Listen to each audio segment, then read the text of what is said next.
Deuxième question.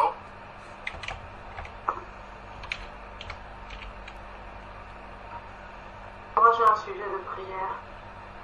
Amen. En fait, mon sujet de prière, c'est...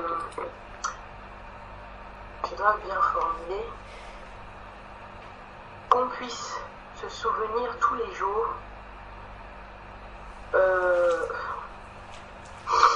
qu'on ne vit pas pour nous, en fait. Je m'explique. Surtout dans le cadre du travail. Pour ceux qui travaillent, en fait. C'est-à-dire que... Bon, j'ai déjà entendu un témoignage le samedi de la semaine dernière par rapport au fait que souvent on peut rentrer dans un emploi par la grâce de Dieu et en fait dans ce travail-là on oublie le Seigneur. Et cette semaine en fait qui vient de passer, c'était un peu difficile pour moi en fait parce que j'ai eu encore des élèves qui se sont rajoutés d'un seul coup et j'arrivais pas à gérer parce qu'il y en a qui ont plus de difficultés que d'autres élèves en fait. Et j'ai une élève qui a vraiment beaucoup de difficultés et elle avait tellement de difficultés que je perdais patience et j'ai réalisé que je ne regardais plus au Seigneur et au fait que c'est le Seigneur qui m'a placé là et il a quelque chose à me faire faire en fait et que j'ai oublié qu'il a dit vous êtes la lumière du monde, vous êtes le sel de la terre parce que je pensais seulement à mes statistiques en fait. Si j'ai une élève qui a 8 de moyenne, ça ne me convient pas. Et j'ai commencé à me dire, je veux qu'elle quitte mon groupe. Je veux qu'elle quitte mon groupe parce qu'elle ne travaille pas assez. Je veux qu'elle quitte mon groupe parce qu'elle n'est pas assez éveillée. Je veux qu'elle quitte mon groupe parce que si elle travaille mal, on va dire que c'est de ma faute. Et ça va complètement... ce ne sera pas bon pour moi après. Mais j'ai complètement, en fait... j'ai envie de dire, peut-être perdu un peu la boule parce que c'est pas du tout ce que le Seigneur attend de moi. Et très souvent, en fait, je suis au travail, je commence bien et je me ressaisis. Je me souviens que le Seigneur a mis ces enfants-là près de moi, pas pour rien. Et les jours passent, s'enchaînent et j'oublie en fait ça. Je recommence à vouloir être performante en fait.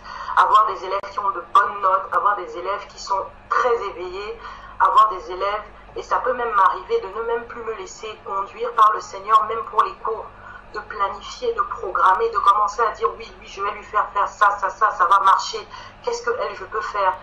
En oubliant que je ne suis pas du monde en fait, et que c'est pas comme ça que je dois fonctionner.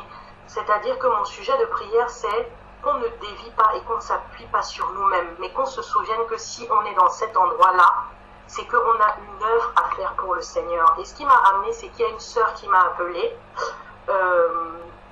et elle m'a parlé en gros du fait que le Seigneur a parlé à l'Église par rapport aux enfants en fait. Je résume un peu ce qu'elle m'a dit par rapport aux enfants et ça m'a fait tout de suite tilt, ça m'a attristé en fait du comportement que j'ai eu. Ça m'a attristé de voir que j'avais perdu patience. Ça m'a attristé de voir que je ne vois pas que je n'ai pas vu au-delà des performances, des statistiques. Ça m'a attristé de voir même que je ne prie même plus pour mes élèves, en fait, que tout ce qui compte, c'est qu'ils aient de bonnes notes. Même mes objectifs ont changé, c'est-à-dire que le premier objectif, c'était devenu, il faut qu'ils aient de bonnes notes. Donc, voilà, c'était prier par rapport à ça, en fait, pour que chacun de nous, peu importe le travail qu'on a, peu importe l'endroit où on se situe, qu'on n'oublie pas qu'on fait les choses pour Dieu. Donc c'est ça mon sujet de prière.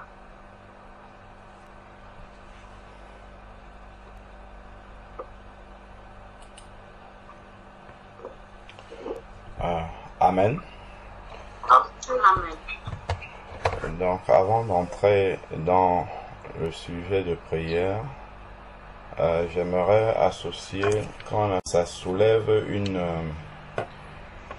le sujet de prière soulève une réalité, et c'est la réalité de la connexion permanente au Seigneur.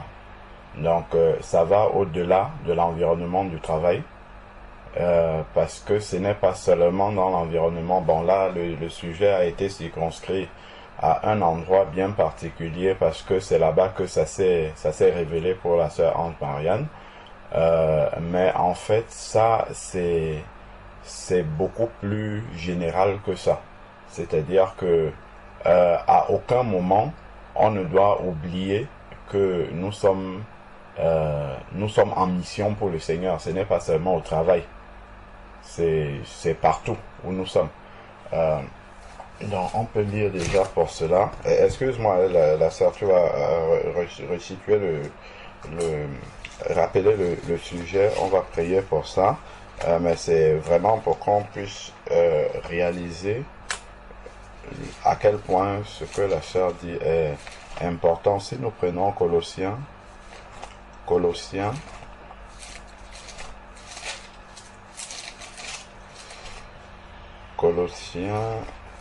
chapitre 3. Colossiens chapitre 3.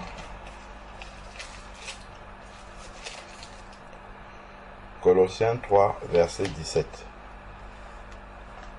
Colossiens chapitre 3, verset 17. Il est écrit: quoi que vous fassiez, en parole, en œuvre. Donc, là où on est amené à prendre la parole, là où on est amené à prendre des œuvres, ne se limite pas juste à l'environnement géographique du travail. C'est partout où nous sommes. Nous allons poser des œuvres, nous allons dire une parole, et le Seigneur nous dit: faites tout au nom du Seigneur Jésus-Christ, en rendant grâce par lui à Dieu le Père. Donc, tout ce que nous allons faire partout où nous sommes, c'est au nom du Seigneur Jésus-Christ. Donc, nous sommes en mission pour lui. Donc, c'est quelque chose qui ne doit jamais nous quitter la pensée. Pas seulement uniquement au travail, mais partout. Je suis dans le bus, je suis un instrument de Jésus-Christ. Je suis dans ma famille selon la chair, je suis un instrument de Jésus-Christ. Je suis au magasin, je suis quand je dis en grande surface, dans une épicerie, n'importe où, partout où je suis un instrument de Jésus-Christ qui est potentiellement utilisable par Dieu à tout moment. Donc, en fait, à chaque fois, partout où je me trouve, je dois toujours être en train de ruminer à l'intérieur de moi: ici, là, quelle est la pensée de Christ?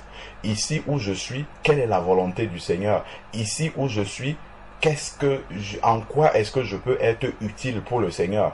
Donc ça, en fait, c'est un sentiment permanent qui doit m'habiter. C'est une pensée permanente qui doit m'habiter.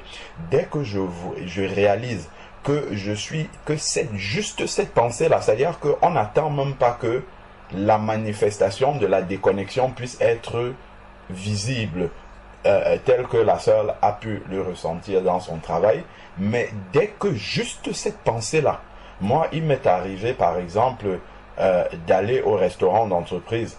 Pas forcément, je mange très très rarement avec mes collègues, sauf si il me trouve là et puis bon, je vais m'asseoir avec toi, mais je suis souvent seul. Et il m'est arrivé quelquefois, une ou deux fois comme ça, de venir m'asseoir, de commencer à manger, et au bout d'un moment, je me rends compte que je n'ai pas prié. Et là, tout de suite, je m'arrête. C'est à cause de l'environnement qui est autour de moi, parce qu'il y a personne il y a quasiment personne sur un restaurant d'entreprise où il y a des centaines et des centaines, il y a quasiment personne qui s'arrête devant son repas pour prier. Et donc, juste le fait d'être environné par ça, et de ne pas, et d'être un peu distrait dans ma pensée, peut-être j'ai fini mon travail, et en descendant manger, ma pensée est peut-être encore sur la tâche que j'étais en train de faire. Je suis peut-être encore en train de réfléchir à la manière dont il fallait poursuivre cette tâche-là. Et donc j'arrive, ou je pense à autre chose. Donc j'arrive étant un peu dans mes pensées, comme on dit souvent, et j'oublie en fait que, peu importe, je suis toujours un enfant de Dieu, là où je suis, et je dois m'arrêter devant un repas qui est devant moi, qui n'est qu'une grâce de Dieu, et je dois rendre grâce au Seigneur. Mais ça, en fait, c'est le malin profite de l'environnement qui n'est pas propice du tout, qui ne me rappelle en rien que le Seigneur est vivant, si je ne reste pas concentré, parce que tout le monde, bon, c'est un environnement païen, les conversations sont païennes, tout est païen autour de moi, donc en fait il faut que à l'intérieur de moi en permanence que moi j'entretienne cette flamme, cette connexion avec le ciel. Dès que je la perds, n'importe où je suis, je suis la porte. Ouais, moi je prends encore un autre exemple qui m'est arrivé, ça c'était un peu plus au début de ma conversion. Par exemple, tu es en train de marcher dans la rue ou en train de faire un travail ou je sais pas à la maison, en tout cas tu es dans une activité et tu ne surveilles plus ta pensée. Tu laisses ta pensée se balader comme ça et après tu te surprends en train de fredonner les chants du monde. Parce que moi j'aimais beaucoup la musique du monde avant. Et je me retrouve en train de fredonner. Et ça, j'ai lutté pendant un bon moment avec ça, pour que ça s'arrête. Parce que justement, c'est simplement à un moment où le malin constate juste que je suis un peu distrait dans mes pensées. Et donc, il injecte ça. Comme je ne suis pas lucide à ce moment-là, je commence à fredonner. Et à l'intérieur de moi, il y a quelque chose qui ne s'en rend pas compte et comme c'est qui prend plaisir à ça. Et après, une fois que la pensée du Seigneur revient, attention, là c'est la bouche d'un enfant de Dieu, tac, je l'arrête. Donc le malin va toujours profiter de tout instant où nous sommes distraits dans nos pensées pour nous environner de la pensée du monde, de la pensée qui est là à ce moment-là, de s'oublier en fait. Et c'est comme ça qu'on va basculer de l'autre côté sans s'en rendre compte. On va commencer en fait à faire les choses et avoir la même échelle d'appréciation des choses que le monde qui nous environne autour de nous. Et pour ça, en fait, c'est un combat spirituel permanent dans la pensée. C'est ça que ça révèle. C'est un combat spirituel. Pourquoi je parle de combat spirituel? Parce que en fait, tout autour de nous est contre Christ. C'est pour ça que Christ disait à Pilate, mon royaume n'est pas de ce monde-ci. Quand Christ était là, tout était contre lui. Donc il n'est pas surprenant que tout soit contre le disciple du Seigneur. C'est-à-dire que la flamme que tu as en toi, le monde autour de toi essaye d'éteindre cette flamme-là. Donc, s'il n'arrive pas à l'éteindre de manière grossière, en essayant de te séduire par les choses du monde, parce que tes yeux sont beaucoup plus alertes que ta pensée, la pensée est plus vulnérable que les sens, les yeux par exemple, les oreilles, on commence à un peu mieux les éduquer, les yeux, on pose pas les yeux sur n'importe quoi, je le dis au fur et à mesure qu'on avance. Mais par contre la pensée, la pensée, elle est beaucoup plus difficile à maîtriser. Donc il suffit que on soit dans un environnement, c'est comme quand tu es avec les collègues ou bien les voisins ainsi de suite, facilement, si à l'intérieur de toi tu n'es pas en permanence dans la connexion avec le Seigneur, dans la prière permanente à l'intérieur de toi, même si ça ne se manifeste pas à l'extérieur, tu peux te retrouver dans une conversation profane avec les gens. C'est-à-dire que tu peux te retrouver en train de dire des choses qu'un enfant de Dieu ne doit pas dire. Tu peux te retrouver en train de construire un raisonnement au milieu des païens qu'un enfant de Dieu ne doit pas construire. Tu peux te retrouver en train de soutenir au milieu des païens quelque chose qu'un enfant de Dieu ne doit jamais soutenir. Parce que tu n'as pas pris du recul, parce que tu t'es laissé embarquer, parce que sous le feu, de la discussion, en fait, ta pensée a été endormie. Tu as été endormi dans ta pensée et tu as laissé, il suffit juste d'un instant d'inattention pour être envahi dans ses pensées et se laisser conduire ainsi. Donc voilà, si c'est au travail, tu vas commencer à travailler pour te faire plaisir. Je prends par exemple, je sais pas moi, au travail, dans une circonstance, peut-être l'ensemble des collègues, ils sont en train de faire quelque chose qui n'est pas bien. Toi, tu sais que ce n'est pas bien. Donc, et tu es là au milieu d'eux. Si tu n'es pas lucide vraiment, à ce moment-là, si tu n'as pas cette connexion-là avec le Père, tu peux te retrouver en fait en train de participer à ça. de manière, comment dire, de manière presque inconsciente, parce que tu n'as pas veillé dans ta pensée. Tu vas te retrouver en train de soutenir quelque chose qu'on ne soutient pas, sans prendre le recul d'un enfant de Dieu et d'analyser est-ce que ça c'est juste, ce qui est en train de se passer là. Je parle selon la justice de Dieu. Est-ce que ça là, ce qui est en train d'être fait là, ça c'est la justice de Dieu.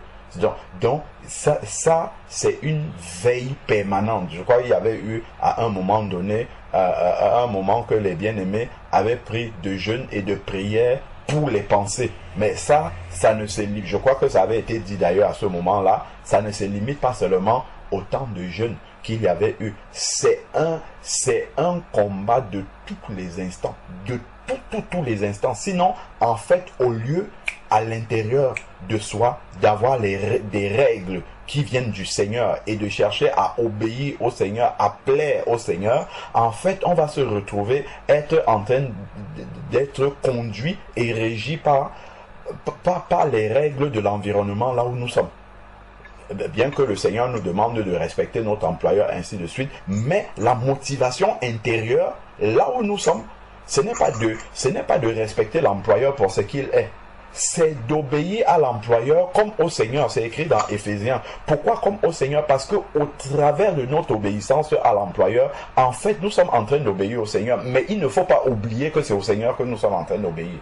Parce que si nous oublions ça, en fait, nous allons nous soumettre à la règle des hommes. Parce que ce que la sœur a défini, ce sont les règles des hommes. Les hommes veulent que ça soit comme ça, les performances des enfants, ainsi de suite. Bon.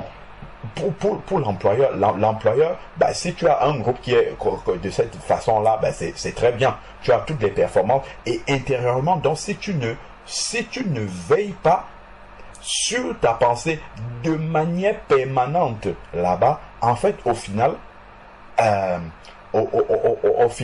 tu auras rendu service aux hommes, mais tu n'auras pas été dans ta place de disciple. Tu n'auras pas rempli le rôle du disciple.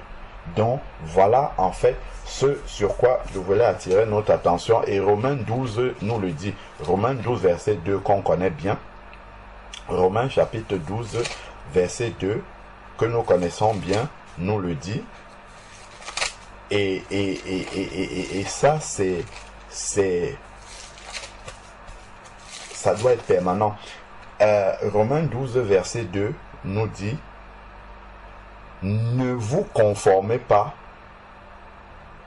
au monde ou au siècle présent. Bon, quand on lit ça comme ça, de manière générale, on sait quelle est cette exhortation-là. Tu vas dire, bon, faut pas que j'écoute la musique du monde, faut pas que j'ai les habitudes du monde, de manière... Bon, ça là, dans les grands principes, normalement, quand tu deviens un enfant de Dieu, au bout d'un certain temps, ça commence à être à peu près réglé.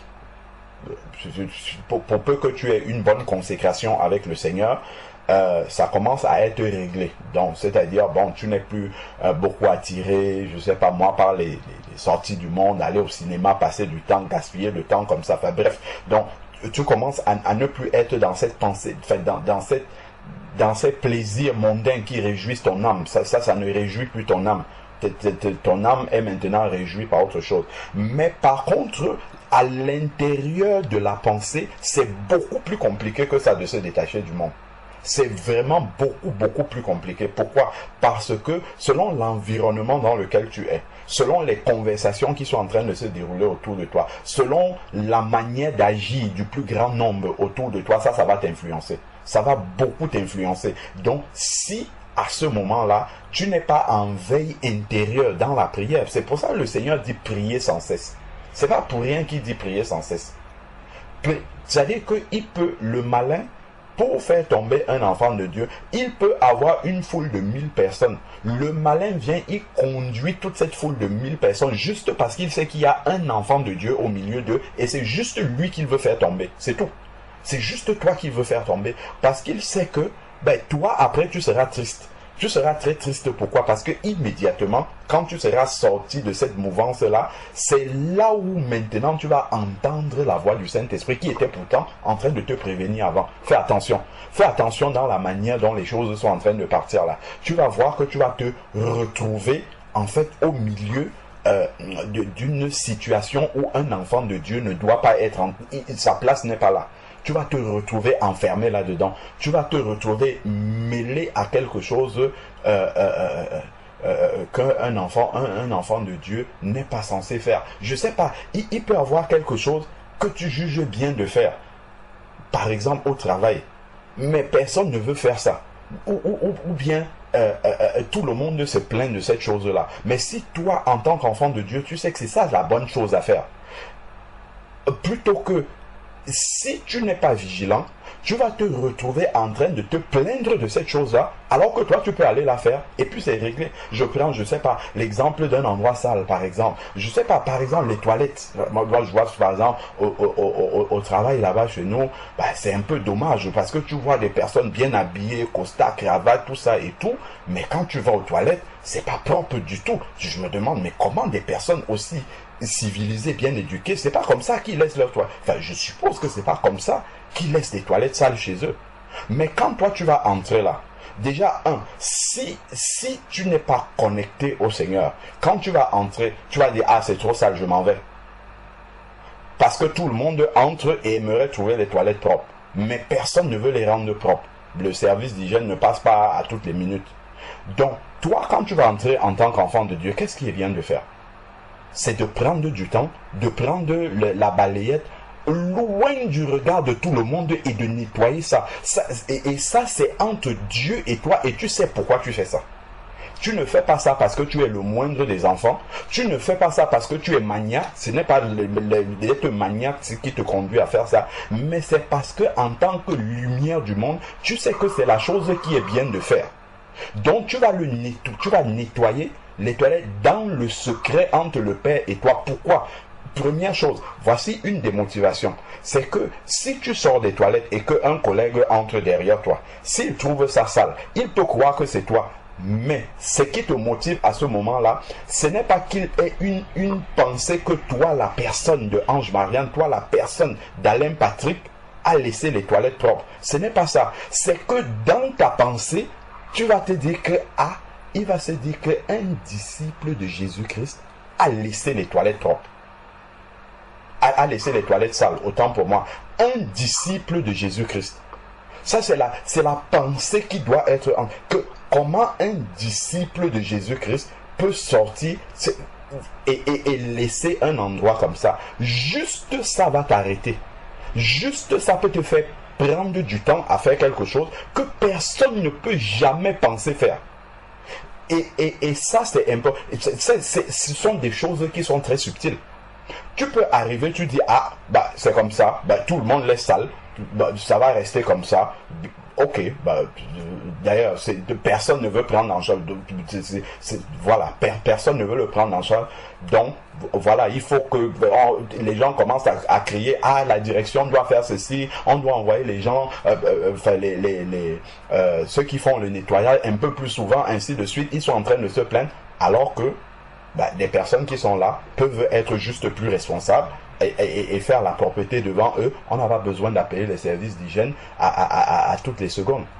Donc le discours, ce n'est même pas dans le discours. L'attitude d'un enfant de Dieu doit être différente complètement. Mais si là tu n'es pas lucide, en fait, tu vas te retrouver dans cette plainte. Oui, c'est vrai que souvent, il faut que le service dise, mais la justice, tu ne seras pas en train de dire que non. Mais si on laisse cet endroit-là beaucoup plus propre, on se prend en charge comme on fait chez nous. On ne fait pas le ménage chez nous à tous les instants. Donc, il n'est pas de raison qu'en plus, à la maison, potentiellement, on peut avoir des enfants. Donc, ça peut être plus sale rapidement. Dans la maison, on peut même être amené à le faire un peu plus souvent. Là, nous sommes dans un environnement d'adultes. Donc, normalement, ça devrait rester beaucoup plus propre. Ça devrait rester propre beaucoup plus longtemps. Parce que ce sont des adultes qui en prennent soin. Donc, et ça, c'est le discours d'un enfant de Dieu. Mais si... c'est pas seulement le discours, c'est appuyé par des actes, mais pas des actes que tu vas faire pour montrer à tes collègues que tu le fais, mais c'est par rapport à Dieu. Donc ça, ce sont vraiment des choses qui sont simples. Mais ça, c'est quand tu es en prière permanente à l'intérieur. Quand il dit prier sans cesse pour non seulement le combat spirituel du malin qui veut nous éloigner de la volonté du Seigneur, mais en plus pour discerner la volonté de Dieu, qu'est-ce qui est juste de faire à ce moment-là. Et c'est ça qui nous garde en connexion permanente avec le Seigneur pour savoir, Seigneur, quelle est ta volonté là sur le moment. Plutôt que de me laisser gouverner par l'esprit de masse, par comment dire, ce que le plus grand nombre veut faire. Donc, voilà, ne vous conformez pas au siècle présent, surtout dans la pensée, parce que c'est là que le malin va réussir à nous avoir. Donc, ensuite, maintenant, nous sommes à la suite du verset 12, mais soyez transformés par le renouvellement de l'intelligence. Et le renouvellement de l'intelligence ne se fait pas uniquement quand nous sommes réunis là, comme ça, en réunion. Si on attend juste la réunion des saints pour être renouvelé dans notre pensée et compter sur ce renouvellement-là pour tenir dans la durée, ça ne marchera pas. Ça ne marchera pas du tout. Après la réunion, tout de suite tu vas rentrer, ton mari va te dire une mauvaise parole, tu vas démarrer au quart de tout, terminer cette connexion-là. Tu vas commencer à dire n'importe quoi. Tu vas laisser la chair te gouverner. Et au bout d'un moment, tu te rendras compte que, oula, qu'est-ce que j'ai dit? Qu'est-ce que j'ai fait? Pourquoi j'ai réagi comme ça? L'Esprit de Dieu maintenant l'Esprit de Dieu te parlait déjà avant, mais comme tu n'étais pas connecté à l'intérieur de toi, paf, ça a explosé, c'est parti, tu as dit n'importe quoi, et après, quand tu prends du recul, tu dis, oula, mais un enfant de Dieu, ce n'est pas ça que j'aurais dû faire. Et donc, d'où la nécessité de travailler à l'intérieur de nous pour rester constamment connectés au Seigneur, pour faire en permanence ce que le Seigneur nous demande de faire. Donc ici, là, il dit, mais soyez transformés par... C'est un renouvellement permanent, continu, en tout temps de l'intelligence. C'est important de dire que ça, c'est une activité continue. C'est pas quelque chose qui s'arrête. Parce qu'à l'instant où ça s'arrête, c'est terminé. N'oublions pas que, comme le Seigneur dit, je vous envoie comme des colombes au milieu des loups, au milieu des serpents. Nous sommes dans un monde, la Bible dit, 1 Jean chapitre 5 verset 19, gouverné par le malin. C'est l'esprit du malin qui règne, qui pèse dans le monde. Donc si on n'est pas lucide un seul instant comme ça, si on n'est pas lucide un seul instant, c'est terminé, on va basculer facilement. On va sortir vraiment de manière, comment dire, on va se laisser diriger par la pensée du monde. Donc soyez transformés par le renouvellement de l'intelligence afin que vous discerniez la volonté de Dieu. Donc c'est la pensée renouvelée qui nous permet de savoir qu'est-ce que Dieu veut à l'instant T.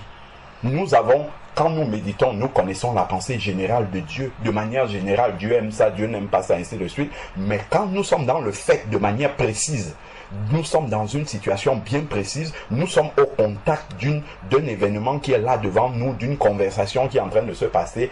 À ce moment-là, savoir qu'est-ce que Dieu attend à ce moment précis-là d'un enfant de Dieu, il faut que tu sois connecté à l'intérieur de toi. Si tu n'es pas connecté à l'intérieur de toi, tu vas divaguer, tu vas dire n'importe quoi. Et surtout si tu es quelqu'un de spontané qui ne prend pas le temps de réfléchir intérieurement avant de t'avancer sur un sujet ou quelque chose comme ça, c'est terminé. En fait, tu seras constamment en dehors de la pensée du Seigneur. Donc il dit, afin que vous discerniez la volonté de Dieu, ce qui est bon, agréable et parfait. Donc, c'est la pensée, notre intelligence renouvelée qui nous permet de discerner quelle est la volonté de Dieu. Qu'est-ce que Dieu veut qu'on fasse à l'instant là, à l'instant précis où nous sommes là. Donc, il y a un autre verset qui me revient, c'est dans Josué. Et il y a quelque chose que le Seigneur a dit à Josué, un verset que nous connaissons très bien. Josué chapitre 1. C'est après Deutéronome. Donc, Josué, chapitre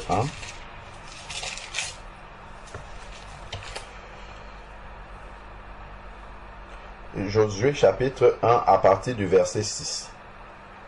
Josué, chapitre 1, du verset 6 au verset 9. Il est écrit. On peut même commencer à partir du verset 5. Il dit, nul ne tiendra devant toi tous les jours de ta vie. Donc ça, c'est d'abord une promesse du Seigneur, que le malin qui nous environne, qui essaye de nous gagner partout où nous sommes, qui essaye de nous entraîner en dehors de la volonté de Dieu partout où nous sommes, ce n'est pas seulement au travail qu'il nous attend, il nous attend partout. C'est pour ça que des fois, quand tu vois, si tu as une connexion intérieure permanente avec le Seigneur, quand tu vois l'allure des choses, quand les choses commencent à aller d'une certaine manière, à certains moments, il faut se retirer rapidement pour aller prier. Ou bien il faut arrêter net ce que tu es en train de faire et commencer à prier intérieurement si tu n'étais pas en train de le faire. Parce que là, en fait, le malin est déjà en train de passer à une étape supérieure. Donc si tu ne veilles pas à ce moment-là, tu vas tomber en dehors de la volonté de Dieu. Donc ici, il y a une promesse qui est claire, il y a une promesse qui est ferme, nul ne tiendra devant toi. Donc le Seigneur, nous, comme on dit souvent, nous combattons dans la victoire. Mais il faut pouvoir manifester la victoire, ça c'est autre chose ça. Si nous combattons dans la victoire, il faut qu'elle soit manifeste, il faut qu'elle soit visible. Il faut que nous ayons, quand je parle de la victoire de manière, je prends par exemple au milieu des collègues, puisqu'on parle du travail. En fait, nous devons être, comment dire, nous devons être en dehors. C'est-à-dire que le malin ne doit pas avoir raison dans sa pensée. La pensée qu'il inculque à tout le monde. Il ne doit pas avoir raison de nous. Là-dedans, nous avons déjà la victoire, mais il faut qu'elle soit pratique, manifeste, concrète, palpable, visible, expérimentable dans notre vie et expérimentée à tout instant. Et ça là, c'est permanent. C'est un combat de tous les instants. Bon, il dit que nul ne tiendra devant nous. Il dit tous les jours de ta vie. Ce n'est pas une fois en passant. Donc ça, c'est la promesse du Seigneur. Mais après, on va voir qu'il y a des conditions. Il y a des conditions pour expérimenter cela. Il dit tous les jours de notre vie. Donc voilà ce que le Seigneur, lui, l'a accompli. Tous les jours de notre vie. Je suis avec toi comme je l'ai été avec Moïse. Voilà un serviteur de Dieu, nous le sommes tous aussi. Je suis avec toi tous les jours comme je l'ai été avec Moïse. Si nous gardons un doigt dessus, Jésus-Christ a fait la même promesse. Regardons. Prenons Jean chapitre 14. Après on va revenir là. Jean chapitre 14. Jésus-Christ a fait exactement la même promesse ici. Jean chapitre 14. Il nous dit dans Jean chapitre 14, verset 15. Il dit, si vous m'aimez, vous gardez mes commandements. Verset 16. Et moi je prierai le Père, et il vous donnera un autre consolateur qui soit éternellement avec vous. Donc à Josué, ici là, il lui a dit, et voici, attends, Josué 1, verset 5, la suite, je suis avec toi comme je l'ai été avec Moïse, je ne te délaisserai pas, je ne t'abandonnerai pas. Voici Jésus-Christ qui dit qu'il priera le Père pour qu'il nous donne un autre consolateur qui soit éternellement avec nous. C'est-à-dire, jusque dans l'éternité. Il parle de l'Esprit Saint. L'Esprit Saint ne va pas nous quitter même si nous mourons. C'est pour ça que Jésus-Christ disait que celui qui croit en moi, Jean chapitre 11, verset 25, vivra quand même, il sera mort. Il parle de l'esprit, parce que ton esprit ne mourra pas. L'esprit de Dieu en toi ne va jamais mourir. C'est pour cela que, en fait, celui qui est né de Dieu, qui garde l'esprit jusqu'à la fin, pourra entendre le son de la trompette, même si son corps dort dans la poussière de la terre, par la mort. Il pourra entendre, parce que son esprit n'est jamais mort. Donc ici, il nous dit que l'Esprit de Dieu sera éternellement avec nous. Et c'est d'ailleurs la présence du Saint-Esprit en nous, puisqu'il ne meurt pas, il ne meurt jamais. C'est pour ça que nous disons que nous avons la vie éternelle. Parce que l'Esprit de Dieu en nous, qui est Dieu lui-même, manifesté en esprit, Dieu ne meurt jamais.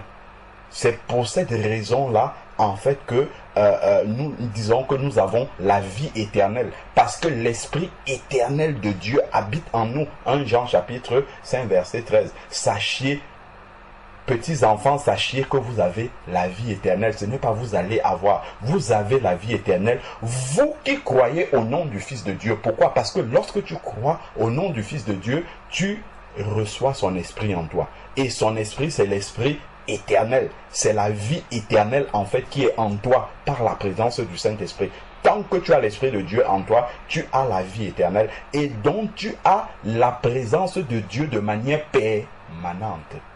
Mais maintenant, il faudrait que ta pensée en soit consciente à tout moment. Là, c'est une autre histoire, ça. C'est là où la veille permanente de notre part est exigée par le Seigneur. Parce que si on oublie ça, l'Esprit de Dieu aura beau être en nous et nous communiquer la pensée de Dieu, encore faudrait-il avoir l'oreille sensible et écouter la pensée de Dieu à ce moment-là et accepter d'y obéir. Parce qu'on peut même discerner quelle est la volonté de Dieu en ce moment-là. Mais si on juge que ça nous coûte peut-être, ça va nous coûter un peu trop cher, ce que le Seigneur nous demande de faire à ce moment, on ne va pas faire. Ou alors, on est tellement, distrait, nous sommes tellement distraits dans notre part qu'on ne va même pas écouter la voix, parce que absorbé par les choses de cette terre-ci, on ne va même pas être à l'écoute de la voix du Saint-Esprit qui est pourtant là en train de nous dire ce qu'il faut faire de la part de Dieu, qui est pourtant en train de nous communiquer la pensée du Seigneur, la volonté du Seigneur qu'on a vu dans Romains 12, qui est bonne, agréable et parfaite à faire à ce moment-là. Mais comme on est distrait, on ne va pas écouter, on ne va pas faire, on va se laisser. Et évidemment, et il faut bien qu'on sache que lorsque on ne discerne pas la voix de Dieu pour la faire, il y a l'autre voix qui est là, c'est celle-là qu'on va accepter. Et ça, c'est ce que la sœur était en train de dire. C'est-à-dire la pensée du monde est venue tout de suite. Le monde, lui, nous sert sa pensée directement et il t'embarque là-dedans. Et donc, toi, tu vas te retrouver en train de la faire comme ça. Et à un moment donné, il y a un sursaut qui vient. Ça, c'est quand tu recommences à écouter la voix du Saint-Esprit. Parce que lui te disait déjà dès le départ quelle est la volonté de Dieu, mais toi, tu n'écoutais pas. Parce que tu étais distrait, parce que tu étais absorbé, parce que ta pensée était en train de, était dans les nuages, entre guillemets, en tout cas, n'était pas connectée à Dieu. Et donc, tu reviens à la connexion de manière un peu brutale comme ça. Et puis, tu dis, qu'est-ce que je suis en train de faire? Pourquoi je fais ça? Ça, ce n'est pas ce que Dieu attend de moi. Et là, tu te surprends, tu te reprends, et puis maintenant, tu reviens au Seigneur. Heureusement que le Seigneur nous a donné la possibilité de revenir rapidement. Donc, nous sommes dans Jean chapitre 14, verset 17. L'esprit de vérité... Donc, un autre consolateur qui soit éternellement avec vous, l'esprit de vérité que le monde ne peut recevoir. Donc, le monde, lui, n'a pas cette capacité-là de recevoir l'esprit éternel de Dieu, parce qu'il ne le voit pas et ne le connaît pas. Voilà donc ce que le Seigneur nous dit. Mais vous, vous le connaissez parce qu'il demeure près de vous et qu'il sera en vous. Heureusement, gloire au Seigneur, parce que le Seigneur n'a pas défini un endroit où l'Esprit Saint est. Par exemple, dans une réunion chrétienne comme ça, c'est là où l'Esprit Saint est.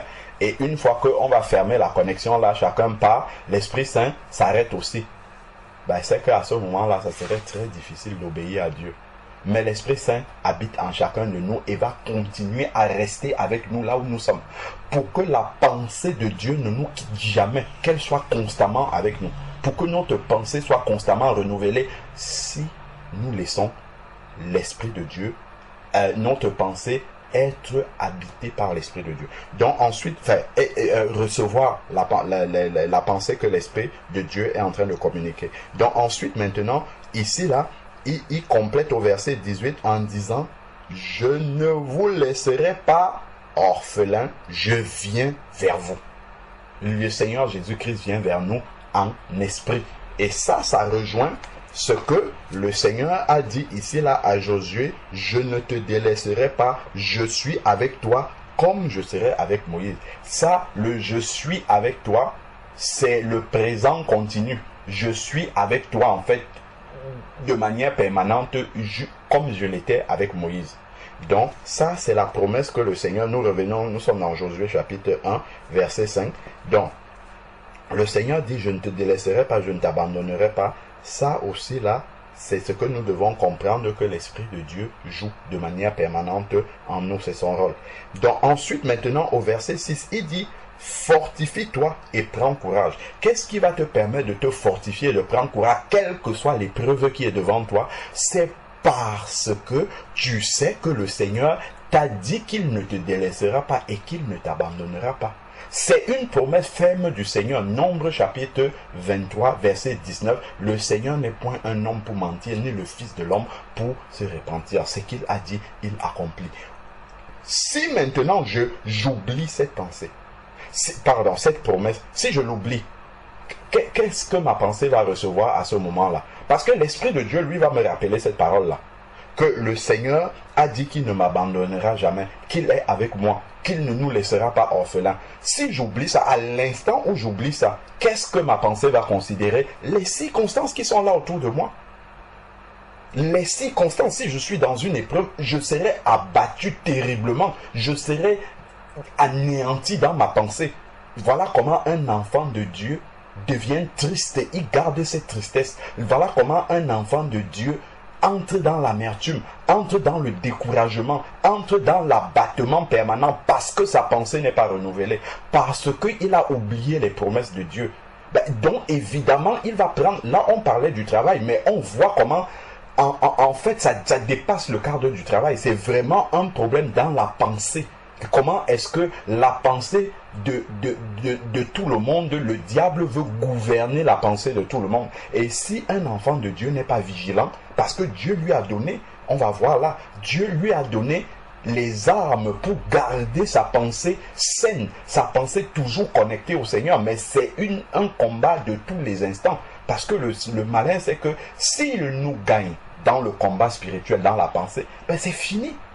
On va marcher en dehors de la volonté de Dieu. Et ça, c'est son but. Une fois qu'il nous a gagné dans la pensée, il nous laisse. Il nous laisse. Et la suite, c'est que on va...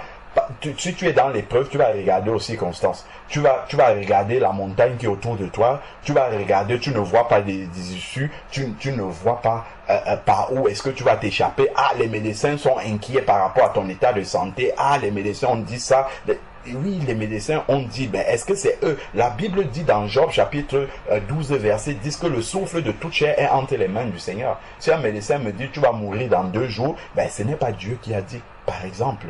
Ce n'est pas Dieu qui a dit ça. Si je meurs dans 2 jours, c'est que c'est Dieu qui avait dit. Peut-être ils ont parlé comme ça sans s'en rendre compte, mais c'est Dieu qui avait dit ça. Et puis gloire à Dieu, je parle parce que le Seigneur avait décidé qu'il en soit ainsi. Mais ce n'est pas le médecin qui est en train de dire là, ce n'est pas la maladie qui est en moi qui va avoir raison de moi. C'est que Dieu va peut-être laisser faire parce que mon heure de partie est arrivée. Donc, ici, mais si je me laisse... Si je me déconnecte de la pensée du Seigneur, je vais accepter immédiatement ce que le malin me propose au travers des hommes qui sont là. N'oublions pas que le Seigneur Jésus-Christ, dans Matthieu 18, verset 21, a dit à Pierre, « Arrête de moi, Satan, tes pensées sont les pensées des hommes. » Donc, les hommes non régénérés, lorsqu'ils viennent avec leur pensée, en fait, c'est la pensée de Satan. C'est Satan qui vient nous servir sa volonté. Donc, si on n'est pas renouvelé dans notre pensée pour discerner la volonté du Seigneur, on va accepter le Satan. Immédiatement. Et ça vient par les hommes. C'est ce que les hommes vont nous proposer. Donc, ils vont nous proposer la pensée du malin et nous allons l'accepter et nous allons marcher conformément à cette pensée-là. Voilà comment, au lieu de nous conformer au Seigneur, nous sommes en train de nous conformer au siècle présent, au monde présent qui est gouverné par l'ennemi. Donc, voilà maintenant, ici là, une fois qu'il a dit « Je ne te délaisserai point, je ne t'abandonnerai point », Dieu ne t'abandonnerait pas. Verset 6 maintenant, il dit, fortifie-toi et prends courage. Qu'est-ce qui va te permettre de te fortifier et de prendre courage? C'est d'être enraciné, c'est d'être reposé sur le rocher inébranlable des siècles qui est Jésus-Christ, la parole de Dieu. Jean chapitre 1, verset 14, la parole a été faite chair. C'est la promesse du Seigneur. C'est le fait de garder cette parole-là chèrement dans son cœur, en fait, qui va me permettre d'avoir courage. Ce ne sont pas les circonstances qui sont autour de moi. Ce n'est pas parce que les circonstances sont favorables que j'aurai du courage. Ce n'est pas parce que la tempête va se calmer que je serai, que je serai fortifié et encouragé. Non, c'est la promesse de Dieu Tu es pierre et sur cette pierre je bâtirai mon église. Voilà la parole de Dieu et c'est sur cette parole-là que je vais m'accrocher. Je ne vais pas m'accrocher sur la parole qu'un homme a dit. Je ne vais pas m'accrocher sur des résultats, par exemple, d'analyse de santé que le monde vient de, la médecine vient de me donner. Non, je vais m'accrocher sur la parole de Dieu. Et c'est ça qui va me permettre de prendre courage. C'est celle-là qui va me fortifier. Parce que c'est ça qui est la vérité. Et c'est lui qui a le dernier mot. Parce que si c'est dans le cadre du travail, comme on disait, je m'appuie sur ce que Dieu me demande de faire à ce moment. Parce que je sais que c'est ça qui est bien, c'est ça qui est mon rôle. C'est ça qui est l'objet de ma présence là où je suis. Autrement, je ne suis pas un employé comme un autre là où je suis. Certes, le patron va me donner un salaire parce que je fais le travail comme tout le monde, mais je suis d'abord un ouvrier, un employé de Dieu là où je suis. C'est pour ça que tous les jours, constamment, quand je me rends au travail, quand je dis, moi, c'est tout disciple du Seigneur, quand nous nous rendons au travail, par exemple, pour celui qui va tous les jours, Seigneur, quelle est ta volonté aujourd'hui là où je suis? Comment est-ce que je dois te glorifier là où je suis? Donc, fortifie-toi et prends courage. Tu vas te fortifier et prendre courage parce que tu t'appuies sur la parole de Dieu. Tu t'appuies sur la promesse de Dieu qui a dit, je ne te délaisserai point, je ne t'abandonnerai point. Donc, et pour ça, il faut que dans ta pensée, que tu gardes cette parole de Dieu et que ta foi soit attachée à cette parole-là. Sinon, tu vas te déconnecter, le malin va te servir autre chose et tu vas accepter ça et tu vas marcher là-dedans. Car, verset 6, toujours la suite, car c'est grâce à toi que ce peuple héritera du pays que j'ai juré à leur père de leur donner. Bon, ça c'était spécialement pour Josué.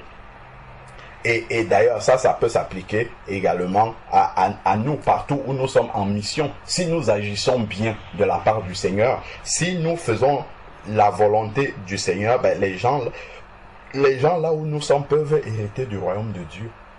Grâce à notre bon comportement, grâce à notre témoignage, grâce à la lumière du Seigneur que nous avons apporté, les gens peuvent hériter du pays que le Père a promis à tous les hommes. Dans Jean chapitre 3, verset 16. Dieu a tant aimé le monde qu'il a envoyé son Fils Jésus-Christ afin que quiconque croit en lui ne périsse point, mais qu'il ait la vie éternelle. Parce que Dieu veut que tous les hommes soient sauvés. Nous dit encore 1 Timothée chapitre 2. Priez pour tous les hommes, ceux qui sont élevés en dignité, parce que cela est agréable aux yeux de Dieu qui veut que tous les hommes soient sauvés. Donc voilà le travail que le Seigneur nous donne. Comme à Josué ici, le Seigneur nous donne aussi cette mission-là partout où nous sommes. Donc ensuite, maintenant, verset 7. Seulement, il vient de le dire avant, il le dit encore. Le Seigneur a fait toute cette promesse-là, mais il y a des conditions et c'est là où nous devons venir. Nous devons réaliser ça. Seulement fortifie-toi. Il a dit une première fois et il redit encore ça. Pourquoi? C'est à cause des circonstances qui vont arriver. Parce que les circonstances vont être devant toi telles que si tu ne te fortifies pas, tu vas oublier la parole du Seigneur. Ou bien, tu n'auras plus foi dans cette parole-là. Et dès l'instant où tu quittes le Seigneur des yeux, dès l'instant où tu ne considères plus les promesses du Seigneur et que ton cœur est attaché à cette promesse-là, ben tu vas t'attacher à autre chose. L'ennemi va te servir immédiatement autre chose que tu vas accepter. Voilà comment tu vas sortir de la volonté du Seigneur. Voilà comment tu vas marcher en dehors de ce que Dieu attend de toi. Pourtant, tu connais bien les versets. Ne vous conformez pas au siècle présent, ne faites pas. Mais tu vas te retrouver, voilà, gouverné par la pensée du monde, par la manière dont le monde, eux, ils définissent comment ils voient les choses, leur échelle de valeur. Tu vas donner de la valeur aussi à ça, comme le monde donne la valeur à ça. Mais tu ne vas plus juger comme Dieu lui juge, selon les critères de réussite du Seigneur. Tu peux être dans un lieu de travail, tu échoues lamentablement dans ce que les hommes attendent de toi, mais entre-temps, tu as réussi la mission que Dieu t'a donnée. C'est possible que ça arrive comme ça. Tout comme tu peux réussir les deux. Réussir ce que le Seigneur t'a demandé de faire et réussir ce que les hommes que ça soit un succès pour les hommes et aussi pour Dieu. Souvent, ça va s'opposer aussi selon ce que le Seigneur attend de toi. Mais le plus important, c'est de rester connecté au Seigneur pour lui demander constamment, Seigneur, quelle est ma mission là où je suis? Quel que soit l'endroit où je me trouve. Donc ensuite, maintenant, il dit seulement, fortifie-toi et aie bon courage. Voilà donc ce que je disais avant, qui va arriver maintenant. Qu'est-ce qui va permettre de se fortifier et d'avoir courage, quelles que soient les circonstances dans lesquelles je suis, en observant et en mettant en pratique toute la loi que j'ai prescrite à Moïse.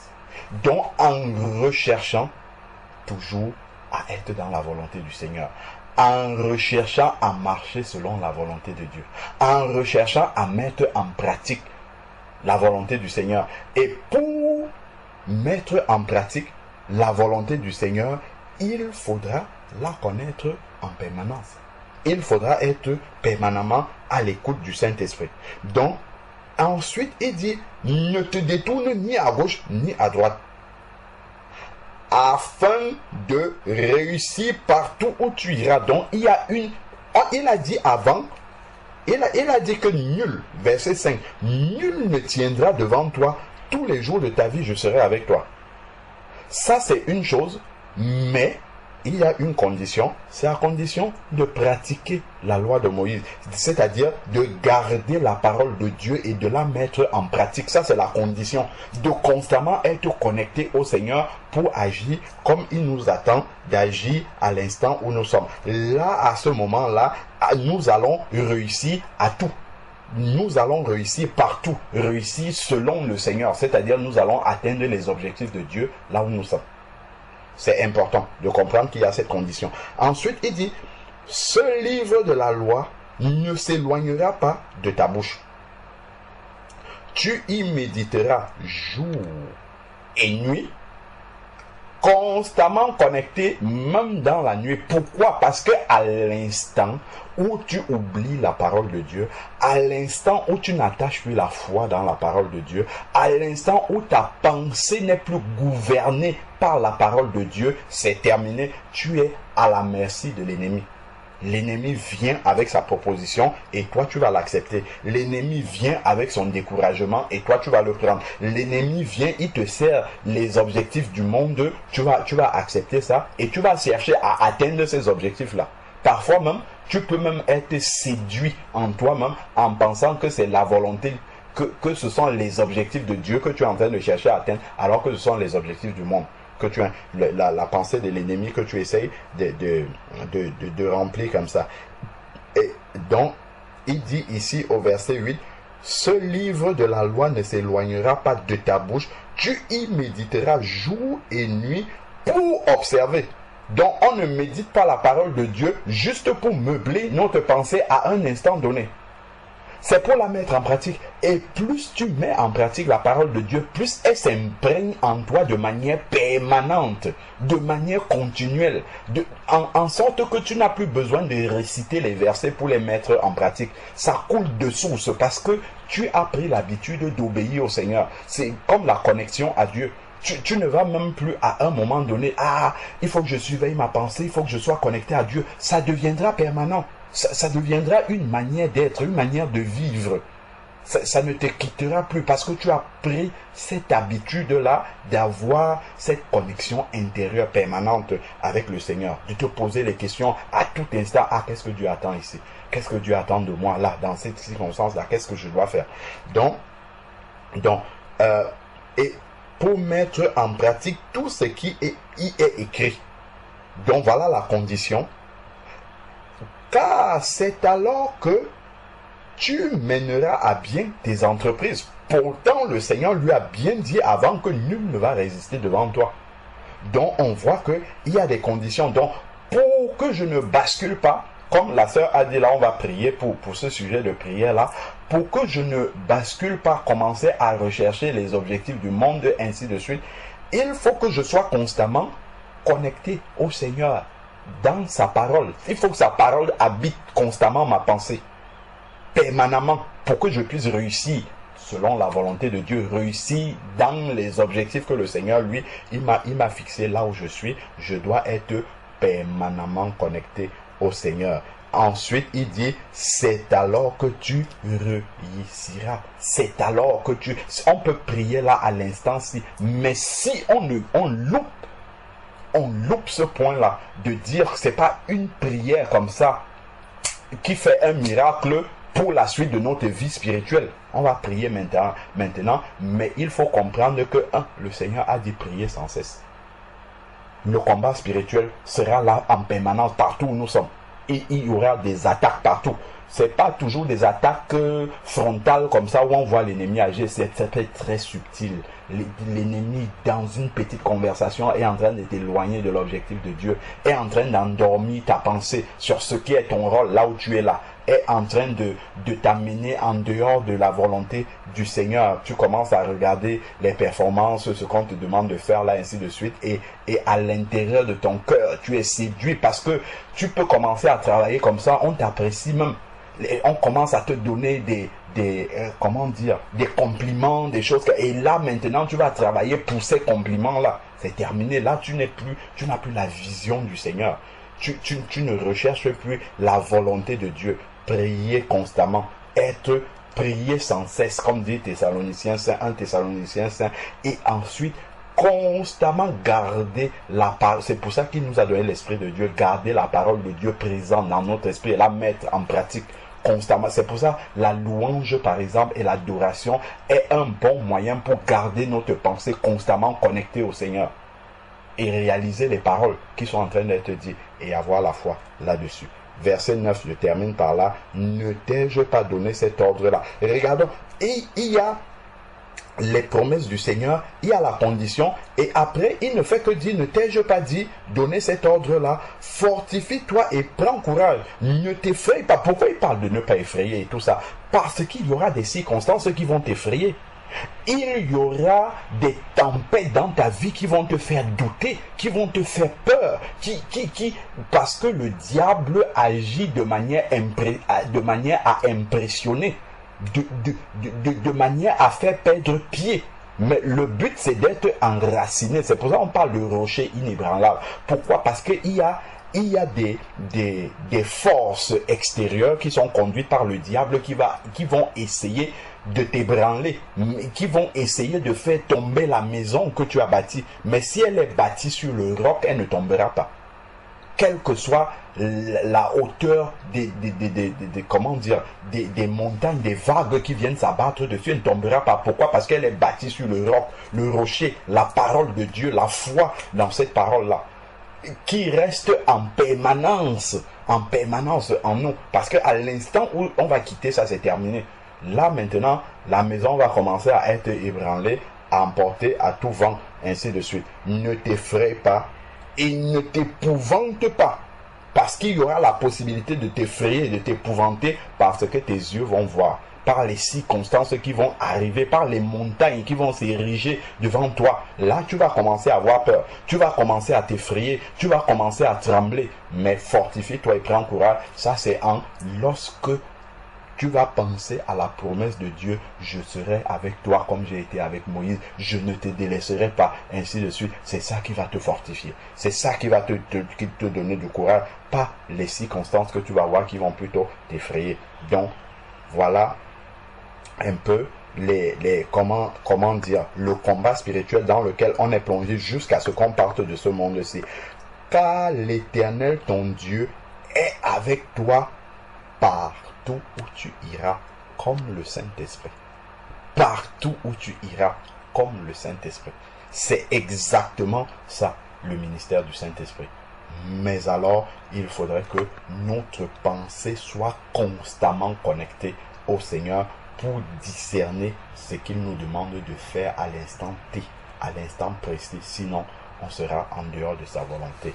Amen. Donc, c'était vraiment pour nous donner des axes précis de prière, pas juste qu'on prie constant, comme ça en groupe, mais que chacun individuellement dans sa marche de tous les instants, de tous les jours, partout où il est, sache que ça c'est un travail permanent de prière qu'il a à faire à l'intérieur de lui à tout moment, à tout instant.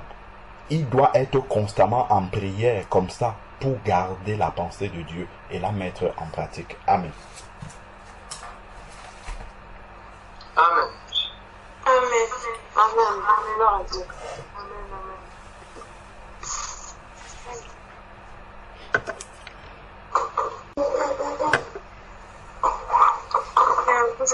Je vais chanter un aussi que j'avais un peu d'exploration à parler parce que du coup moi aussi cette semaine j'ai eu un peu les mêmes soucis à penser à moi au lieu de penser aux intérêts du Seigneur. Donc voilà. J'irai partout, la croix sur mes épaules. Partout où je serai, je porterai ma croix. Pour toute la vie, pour la gloire de mon Seigneur Jésus. Oh oui, je porterai la croix sur mes épaules. Car la croix est pour moi une grande victoire, une paix profonde. La croix est tout pour moi. Car la croix est pour moi une grande victoire, une paix profonde. La croix est tout pour moi.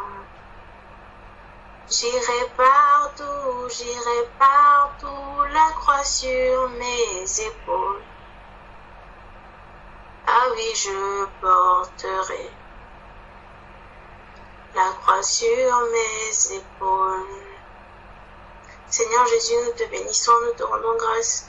Père éternel, nous voulons, Seigneur, d'abord te demander pour toutes ces fois où, Seigneur, ton esprit nous parle, nous rappelle que nous ne sommes pas à des endroits par hasard, nous rappelle que nous ne devons pas parler n'importe comment, nous rappelle que nous ne vivons plus pour nous-mêmes, mais malheureusement nous faisons taire ton esprit en nous et nous accomplissons nos propres désirs. Seigneur, pardonne-nous, Seigneur, pour cette attitude.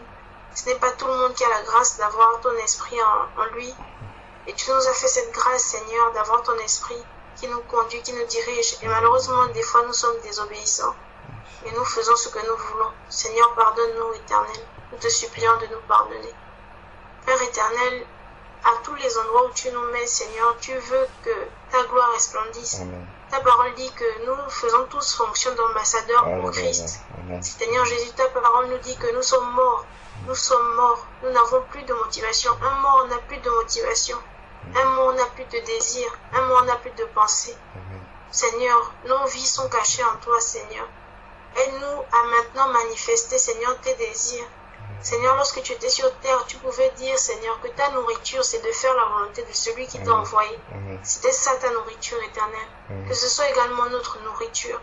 Que chaque jour, Seigneur, partout où nous nous trouvons, bien que ça puisse être difficile ou pas, que chaque jour, on puisse se rappeler que nous sommes morts, c'est terminé, c'est toi qui vis en nous. Jean pouvait dire que je puisse diminuer et que Christ croisse. Seigneur, que tu puisses croître en nous, Seigneur. Que toi seul sois vu, que toi seul sois manifesté. Partout où nous sommes, Seigneur Jésus, que nous soyons au travail, que nous soyons en classe, que nous soyons à la maison, que nous soyons dans les transports, Seigneur, que toi seul, Seigneur, sois vu. Que ce soit tes motivations, tes intérêts qui soient manifestés, plus les nôtres. Aide-nous, Seigneur. Aide-nous aussi à être sensibles à ta voix. Lorsque nous commençons à reprendre le contrôle de nos vies, que nous puissions discerner que là, nous sommes en train de faire mal et que nous devons nous soumettre à ta volonté. Éternel, tu ne nous as pas forcés à venir à toi.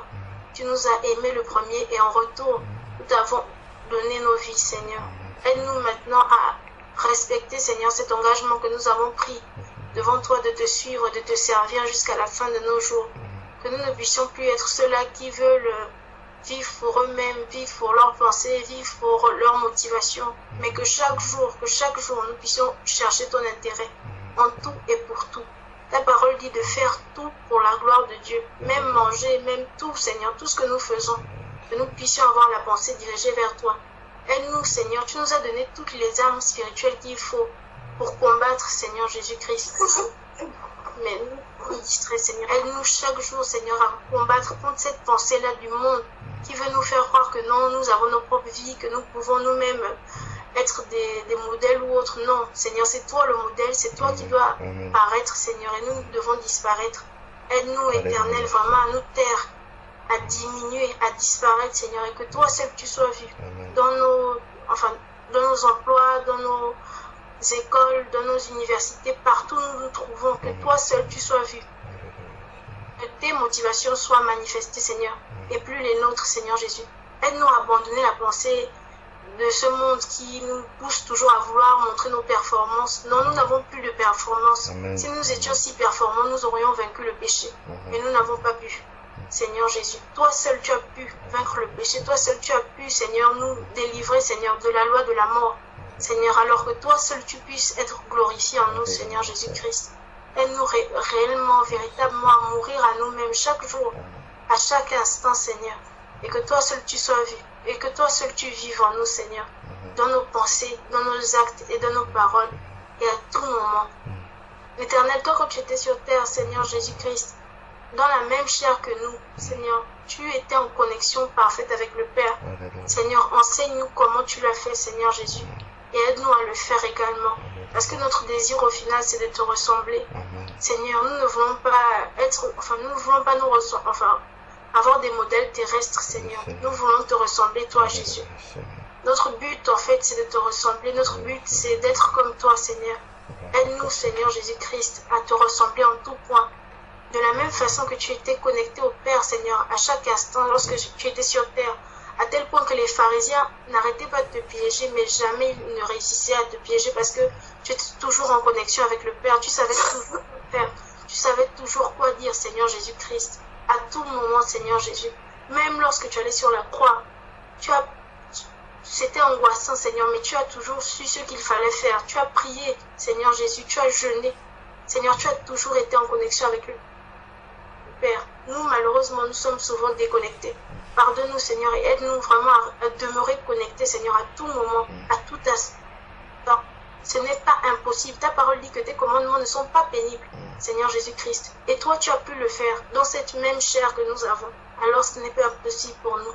Nous te supplions de nous venir en aide, Seigneur, parce que toi aussi, toi-même, tu connais nos faiblesses. Tu connais nos manquements, Seigneur Jésus.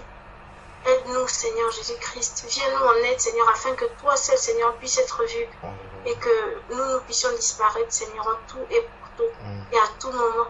Que chaque jour, nous puissions porter nos croix, Seigneur, chaque jour, partout où nous nous trouvons. Il faut qu'on assume, Seigneur, cette identité de chrétien que tu nous as donnée. Partout où nous sommes, Seigneur Jésus. Aide-nous réellement, Seigneur. Aide chacun de mes frères et sœurs et moi-même, Seigneur. Que toute la gloire et l'honneur ne reviennent qu'à toi, Seigneur Jésus, car toi seul tu en es digne. Au nom de Jésus-Christ, nous avons prié. Amen. Amen. Amen. Amen.